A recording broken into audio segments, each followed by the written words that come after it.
Joining us on the Fan Guest Hotline, powered by Gruber Law, is the one and only Wendell Ferreira, which, by the way, is somebody from Sobieski, Wisconsin. I am not trained to pronounce that last name correctly, so my apologies in advance, Wendell.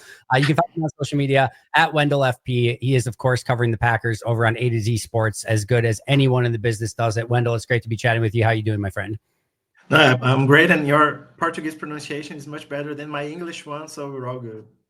I'm not sure about that. I think the lie detector is going off aggressively, but I'll take the kind words nonetheless. Wendell, again, appreciate you being here. We've got a lot to get into. I just kind of went through my 53-man roster prediction for this team. I know you've kind of gone through this exercise as well. What to you are some of the ones that, as you get to the final 53 and maybe some of those last spots, that you are just struggling with? As I talked about, there's a lot of injuries that are clouding some things right now, but just from a pure talent player perspective and just kind of some of the roster logistics of everything, what are some of those spots that really stand out to you? Yeah, there are so many things to consider because there are special teams. Gutekunst has always been super smart to also avoid players getting booked from other teams in terms of waiver claims. So those things we have to take into consideration. But I think my positions of attention here are probably wide receiver 6. I think I'm curious to see if they will keep Mecole Hardman or Malik Heath, or maybe they'll just keep 5. I think I have a serious question if they will keep 5 of ball linebackers, because Isaiah Simmons is a guy that have been massively struggled on defense. He has a special teams value, but that's limited too. And I think Christian Welch is an example of a guy that I think Welch is better than Simmons. But at the same time, I think the Packers would be able to keep him on the practice squad if they want to. So that has to be in consideration too. And I think that my main concern for the Packers is cornerback depth. And I think that the fight there is pretty intriguing between Bo Melton. I think Bo Melton will make the roster, but we have other guys like Micah Robinson, Kalen King, Kamal Haddon, Corey Valentine. All those guys are fighting for spots. And I think this final joint practice with the Seahawks and the preseason game will be super important to determine those roles. I think so too. And you bring up a great point here. And actually, Michael on YouTube asked the question, do you think there's a strategy in order of cuts to get players through waivers? And I do think it is worth talking about that there is very much a strategy. Like that initial cut down is not always just about how do we keep the best 53-man players. The strategy involved is how do we keep our best 70 players, including the international pathway player, and make it so that players do not get claimed. You might have a situation where one player is actually better than the other, but you know that they're not going to get claimed, or you have a very good feel that they're not going to get claimed and that you can get them back on the practice squad. But the other player, maybe a younger player, more talented player, even though maybe not ready yet, is more likely to get claimed. So maybe you keep them on the 53, even though they aren't better than the other player. So there are absolutely some of those decisions that go into place where you're just trying to keep everyone and sort of play the game of how do we not get our players poached by other teams? Yeah, we've had recent examples of the Packers doing that. For example, I think 2 years ago, the Packers cut Patrick Taylor, the running back, and he was being elevated from the practice squad every game because he wasn't going to get claimed, but at the same time, he was readier to play. So he was on the practice squad, but at the same time, being elevated every week. So I think those are the considerations. Generally, I think because of that, that's why the Packers will keep a guy like, for example, Nazir Stackhouse on the 53, because I would think that he would have a good chance of being claimed elsewhere. And he's a pretty good developmental player. He offers something the Packers basically don't have elsewhere on the roster, that run stopping ability, since TJ Slayton left out in free agency. So I think that's the type of player that you have to keep to protect. And I think Brian Gutekunst has done a really good job with that. My favorite example is during COVID time when they released Chris Barnes. And nobody knew, like Chris Barnes was a undrafted free agent linebacker. It was during the COVID season, so nobody was allowed in the building. Nobody from the beat, there probably wasn't a tweet. If there was, maybe I had one of like Chris Barnes made a play once or something. I don't think anyone said anything about Chris Barnes through the entirety of training camp. And then at cutdown time, they release Chris Barnes. They waive him, subject him to any other team. They bring him back during the course of the week, and he was their starting linebacker week 1 that year. Like, he started the very first game. They literally risked cutting their starting linebacker because they thought that there was no way he was going to get claimed, and they were right. That's a bold gambit to play, but Brian Gutekunst is willing to play those if he thinks he can get away with it. In that case, he did, and he could easily do some of those things again this year. We're being joined by Wendell Ferreira. You can find him on social media at Wendell FP, and of course on A to Z Sports as well. Besides those 53-man, kind of projections and cut downs, there's also going to be some other very big decisions. Backup quarter, I should say, number 3 quarterback, as well as left tackle are 2 of those. Let's start with left tackle. You've got Rasheed Walker, Jordan Morgan. How do you see this playing out as we get closer and closer to Detroit in week 1? Yeah, I think the first thing that we have to see is, will Aaron Banks be healthy for week 1?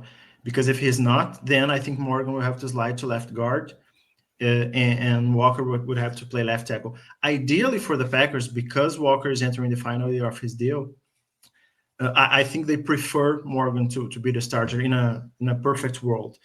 But I think they understand that Walker's probably more ready to play right now because of his experience. Gutekunst said that before training camp, that Morgan would have to be better, effectively better, to take over. So I think that's the consideration there. The thing for Walker that it's so hard, I was writing a piece the other day about that, about his market. Was talking to Joshua Kippo, who's a cap expert, and he's projecting Walker's contract to be something around at least 14 million a year, maybe 16, maybe 18 million a year. And that's a lot of money for a left tackle, especially if you invested so much like the Packers did in the offensive line with guys like Morgan and Belton. So I think ideally the Packers would already have the answer at left tackle with Morgan, and then see the right guard position with Sean Ryan later, if Belton will be able to slide in there or not. But I think in the ideal world, it's better for the Packers, short and long term, if Jordan Morgan can play and can be ready and can start, because if you can have that answer right now, it's better for the Packers. And I think based on what we've seen from Morgan this preseason, he's pretty much capable of that. I think he has great movement skills. His technique is super refined. I think more than Walker, even though Walker is probably a little more powerful than Morgan. So I think for the future of the Packers, I would like for the Packers to start Jordan Morgan this year already.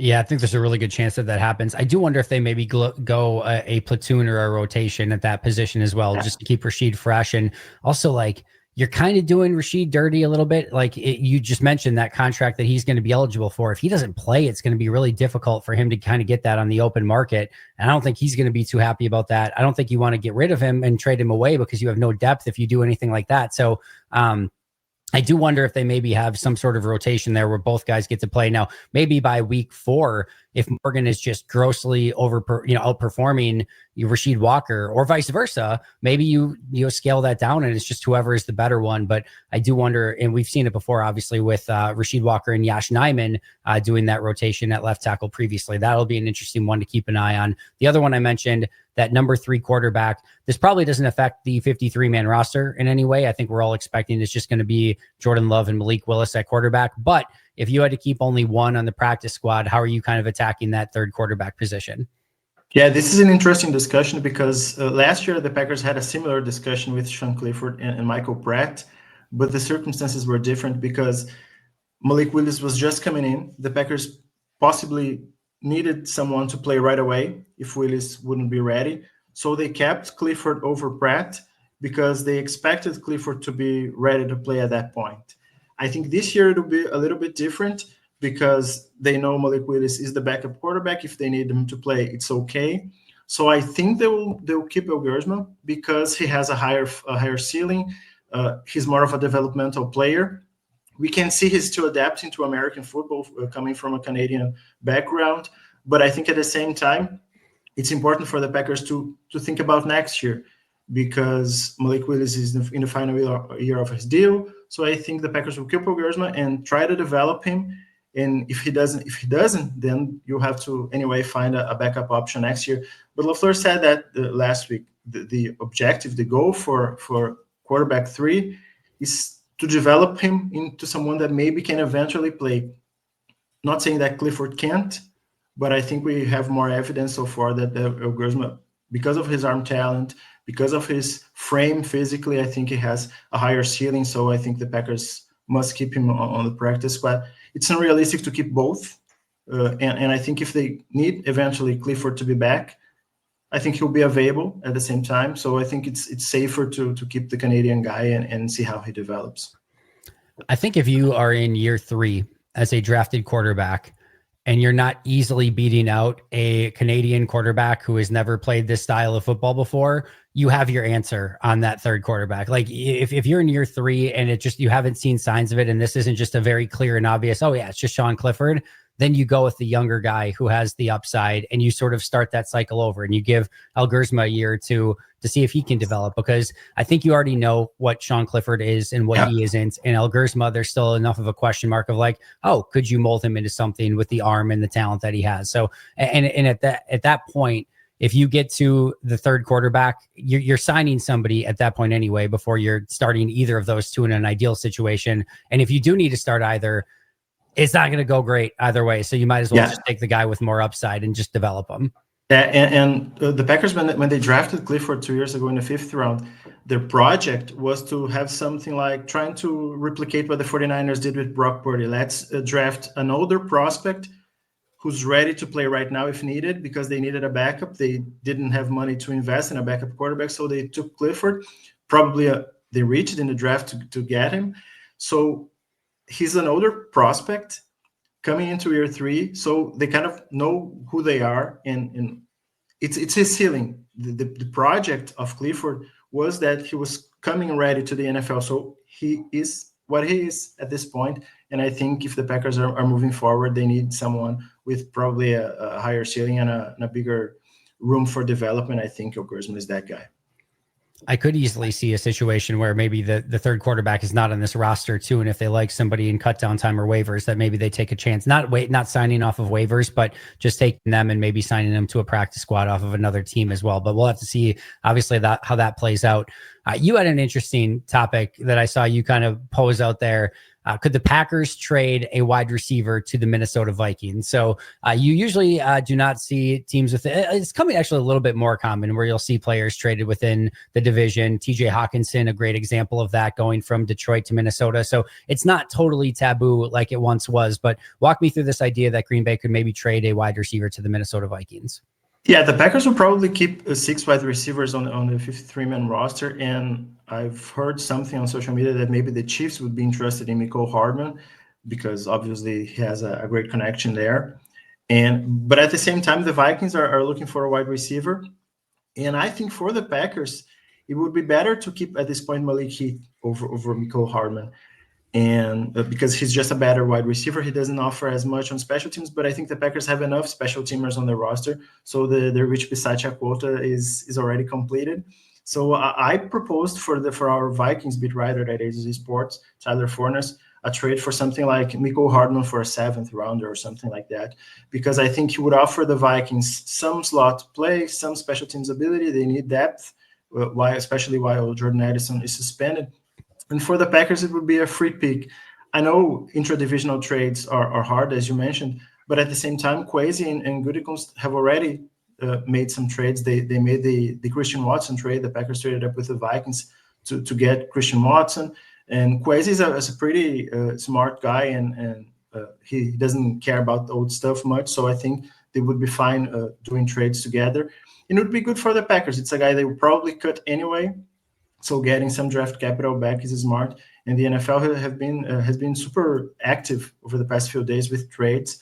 Gutekunst likes to do these trades ahead of cut down day, so I think that one's. I don't know if Mecole Hardman is exactly the guy, but I wouldn't be surprised if the Packers are able to pull something off in that regard. They have done this in a pretty significant way of being able to trade players that I didn't think they were going to have any trade value for. Cole Van Lannon, Trevor Davis, Kadar Hallman, Jordan McRae, Reggie Gilbert. All 5 of those players, Goody was able to take as what probably would have been cut down players that they were going to release anyway, and turn those into draft picks. And not even just like conditional 7th round picks. Like I think the case of Trevor Davis was like a 6th round pick. Yeah. So like they have been able to turn a lot of these players into draft picks. If Goody can do a little bit of that magic again and pick up a couple extra picks by trading a couple of these guys, I don't care if it's Minnesota. Yeah, It's not and a it's huge thing to me. sorry, and it's curious because the idea that Brian Gutekunst, I think the best part about his strategy in terms of draft is the ability to accumulate picks. And the Packers have had years with 4 seventh rounders, and they've got some real players in the 7th round. Rashid Walker, Carrington Valentine. So it's important to have as many shots as possible in the draft because you can find these guys. And I know it's hard sometimes with this undrafted free agent market. Teams are guaranteeing a lot of money to these players, so you can have extra 7th rounders. You can get this type of players, and it's a standard contract, drafted contract with 4 years on the deal. So I think it's important for the team and for the roster management to have those players available and those picks available to get those players. I think so too. And I have one more for you because I think this is an interesting one as well. As we're being joined by Wendell Ferreira. You can find him on social media at WendellFP, A to Z Sports, covering the Packers every single day. You and I both had a similar idea. We're not talking even about trades maybe here at the 2025 deadline. We're talking about trades on the 2026 deadline. Last year, Malik Willis was such a huge trade at the deadline for Green Bay. They traded a 7th round pick for Malik Willis. Yesterday, we learned, or usually yesterday or day before, that Daniel Jones is going to be the starting quarterback in Indianapolis. It has not exactly gone well in the Anthony Richardson era. I think you and I both had the same thought. Could Anthony Richardson next year be the same sort of situation that Malik Willis was last year? Green Bay could need a backup quarterback. And hey, having a big, physical, mobile quarterback as your backup that has some skills and that you can kind of create an offensive around worked for Malik Willis. I could easily see that working with Anthony Richardson if that were to come to pass as well. Yeah, don't let Sean McVay do that for the Rams. Do that yourself. I think the Packers have a positive track record. And if you see the type of quarterback that Brian Gutekunst tends to like, Anthony Richardson fits that pretty well. He traded for Deshaun Kaiser. He scouted Drew Lock. He drafted Jordan Love. He traded for Malik Willis, all big-armed guys. So Anthony Richardson, I think, fits that mold too. The Packers and the Colts, this is fun because even though the Packers have had better results, the draft process is kind of similar between Gutekunst and Ballard. They all draft athletic guys, big guys, physical guys. And I think if the Colts tend to like a player, I keep an eye on that because I think it's possible that the Packers will like him too. And I was talking to Destin Adams, who covers the Colts for us. He told me that he doesn't think that the Colts will want to trade Richardson at this point. They want him to be the backup, maybe a developmental player still. But at the same time, I think Richardson himself will want to get traded at some point because he doesn't have a shot there. That's a reality. It's the second time he's been benched in, I think, 6-7 months. So, the Colts will probably have to move on at some point. And I think for the Packers, it's perfect. Malik Willis is entering, as we've mentioned, the final year of his deal. And Richardson is under contract through 2026 and with a 5th-year option. Still, the Packers would probably not pick that up, but still, it's an option. And the Packers probably need that type of player. I've mentioned that Trey Lance is a guy that I would like to for the Packers. He's on a 1-year deal with the Chargers. That's the type of player that the Packers can develop. Matt LaFleur has the track record of doing that. So I think, the Packers would benefit a lot of maybe sending a day 3 pick to the Colts for Anthony Richardson. He's been bad. I know that. A lot of people have pushed back on that idea because he's been bad for the Colts. But guys, he's been better with the Colts than Malik Willis was with the Titans. So I would bet on development and see how he can do. And it's a day 3 pick. If it doesn't work out, whatever, you move on. You move on and try another shot. I'm right there with you. I think it would make all the sense in the world. We'll see if Goody can pull it off maybe in 2026. Don't expect it in 2025, but maybe next year could make a lot of sense. All right, Wendell, tell us all about your work at A to Z Sports and anything else you want to plug on the way out. Oh, that's awesome. Today I wrote a piece about Micah Parsons and what a trade package could look like. And I think that's a big one for the Packers fans. They are all excited about that possibility. I don't know if it's going to happen, but if it's going to happen, it'll be expensive. So I tried to project based on history what that cost would look like. It's all there on A to Z Sports. And if you can follow me on Twitter also, it's Wendell FP. As always, Andy, thanks for having me on. It's a pleasure to be here with you. Likewise, appreciate you a ton. We had the same wavelength today. The podcast today over on Pack a Day was what are the realistic possibilities for Hendrickson, even a Jadeveon Clowney or Micah Parsons, and how Green Bay could acquire those. So very much on the same lockstep. If you want to get that full coverage, go to A to Z Sports with Wendell, and then check out the podcast after as well. And you should be covered for all of your Trey Hendrickson and Micah Parsons trade needs with those two. Wendell, I cannot thank you enough. You enjoy the rest of your day, and we'll do this again very soon. Appreciate you, my friend. Right back at you. That is Wendell Ferreira. You can find him again on social media at Wendell FP. Huge thank you to him for joining us on the Fan Guest Hotline, powered by Gruber Law. One call, that's all. This is the Pack a Day Radio Show. We got more for you right after this.